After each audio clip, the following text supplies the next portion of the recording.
What to do? So here's the thing, right? We're in tier 4 now, my area. So there's nothing I can do.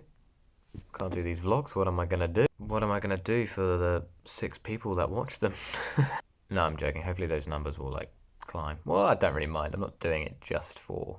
I'm not doing this. Like, obviously, I want to help people and I want people to watch, but I'm also doing it for me as well. It's a good way of like venting, I guess. Doing these vlogs does help in a way for me personally. So, but yeah, now we're in this tier 4 business. It's like not a lot I can do or go out or show you guys what I kind of deal with on a day-to-day basis. I mean, like I said, I'm warming up to it. I don't think I've done that much of a good job of that so far. I kind of like have done vlogs of what I'm up to and stuff, but I've never kind of put it into perspective how much I struggle doing those things. So I went shopping today and I was like struggling walking around the shops because I was like, oh, I'm getting ill and I'm like fatigued. And last night I felt really ill and it kept me up, which was sucks because I spent ages sorting out my sleeping patterns. So for Christmas Day I was all good, and then I was up till really late last night feeling unwell, and then woke up late. I woke up at like 11 in the morning, so that's quite late.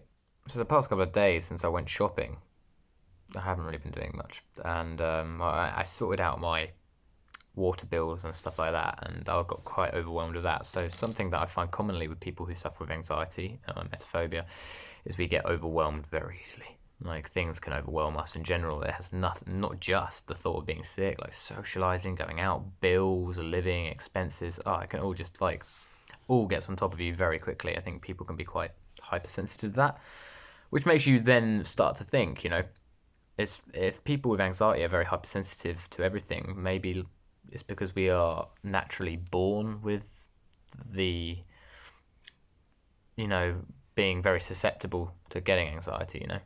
I find most creative people tend to have anxiety issues or depression and stuff like that, and that's because people who are creative have a very open mind and they have to be sensitive in order to be creative and in order to write music and compose and do art and stuff like that. You've got to be able to perceive the world in a different way to like what's normal, and so yeah, I find that people tend to be very susceptible to anxiety because they are so vulnerable due to their sensitive and open creative minds. Um, and I'm a musician, obviously, and I paint and stuff like that. And I think I've always been very hypersensitive to stress and emotion. It can like really physically affect me if I find myself in a stressful situation for a long period of time. It can physically take a toll on me and trigger my emetophobia. So as I said, I was really bad. I lost tons of weight in the past, and it was like just terrible, and it's like a constant circle. I'd lose weight, which would make me stressed, which would make me then unwell, which would make me lose weight, and then it was just a constant revolving, and then it would stop me from going out and socializing, which would make me more upset. I couldn't walk away from my car. I had to know my exits. I couldn't eat in restaurants because I was worried the food would make me ill. I'd get bloated. Just kept piling and piling and piling and piling to the point you just end up collapsing in on yourself like a neutron star. But yeah, oh man, yeah, my early 20s weren't healthy. But yeah, we're over that now. Anyway, I got better, obviously, and I think I've said this and told this story kind of similarly in previous videos, and I got out of it and I became much better. And I was in the gym and I was working out and I was like really healthy and packing on muscle and stuff.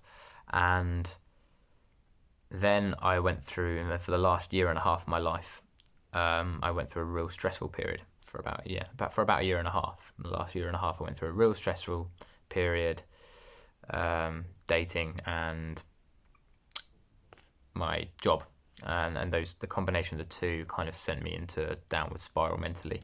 And I won't go into all of that, but it triggered me. And I started off small. I started noticing like little things coming back, like I was struggling to get the underground. I was getting panicky on the underground. I thought, bloody hell, this hasn't happened in a while. Getting panicky on the underground in London.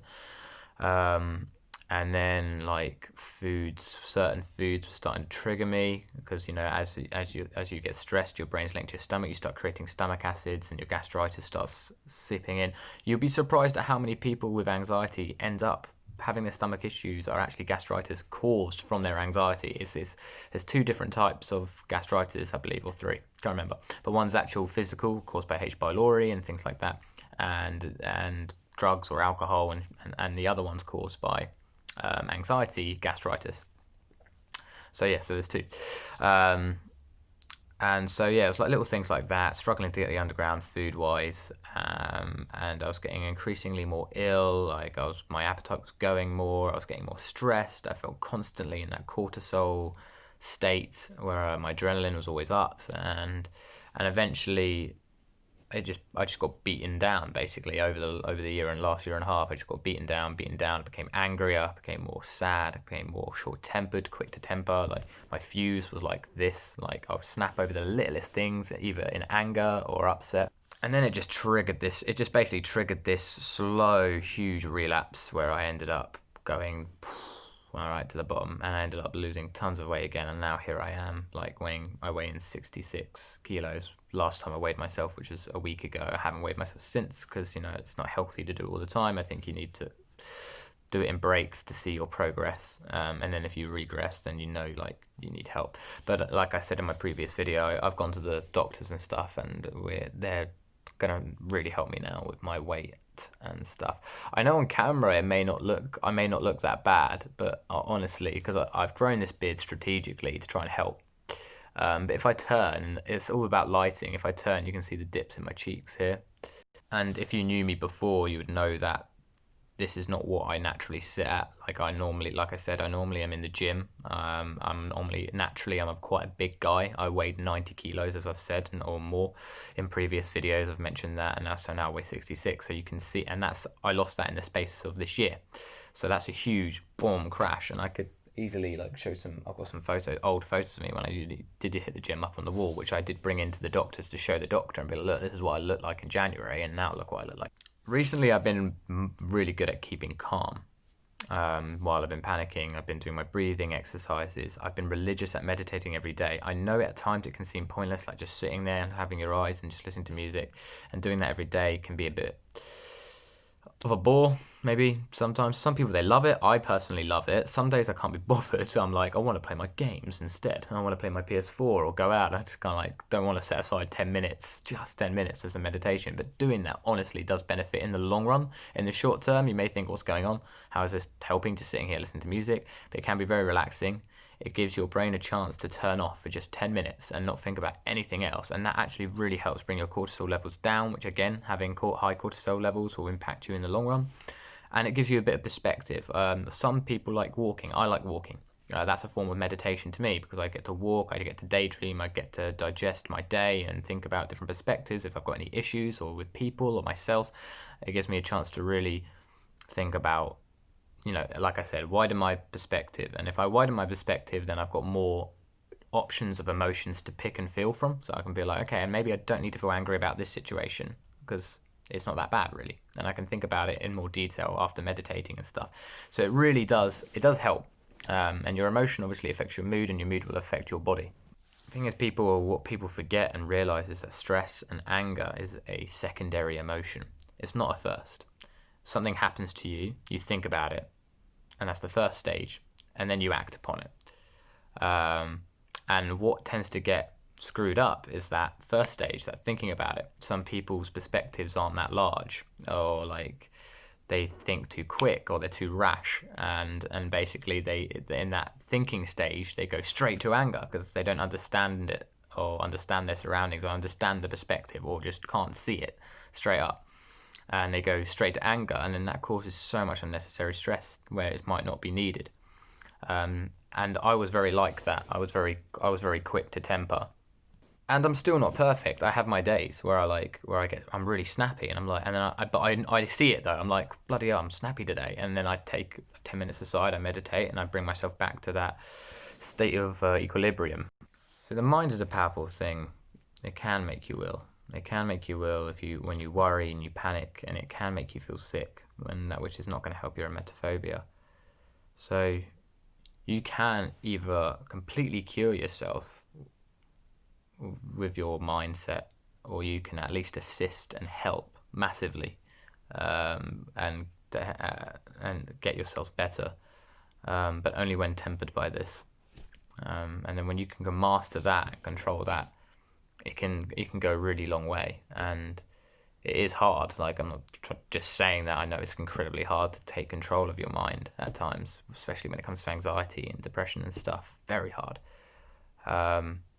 But And you know, like, I understand that the path that we walk is difficult to stray from when it comes to all of these mental issues and stuff like that we can suffer from.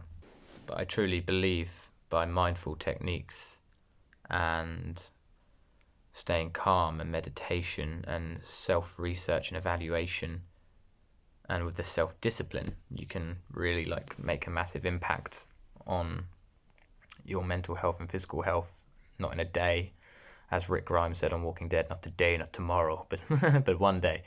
Like, I think like you start to see it's like going to the gym. You know, like you're gonna go to the gym, you're gonna work out, and you're not gonna have massive muscles after one workout. It takes time of constantly doing it and staying self-disciplined at it, and then you start to see benefits. And when those benefits start to happen, it motivates you massively, and you start to see all those worries start to diminish a little bit as you start taking charge a bit more in your life. At the end of the day, I'm 26. I'm not trying to sound like a guru. I'm just trying to tell you guys what I've experienced. These are my experience of what's helped and what I know others have done as well. I mean, I've taken a lot of the advice I'll give. I've also gotten from others. It's not just my own conclusion and evaluations. It's what others have told me as well that have helped. So it's worth a try, guys. But yeah, no vlog today, just me rambling because obviously tier 4 sucks. Anyway, I'll speak to you guys in a few days, I guess. On Christmas Eve, I guess I'll make a video. And then leave you guys to it till the new year. Take care, guys. Stay strong.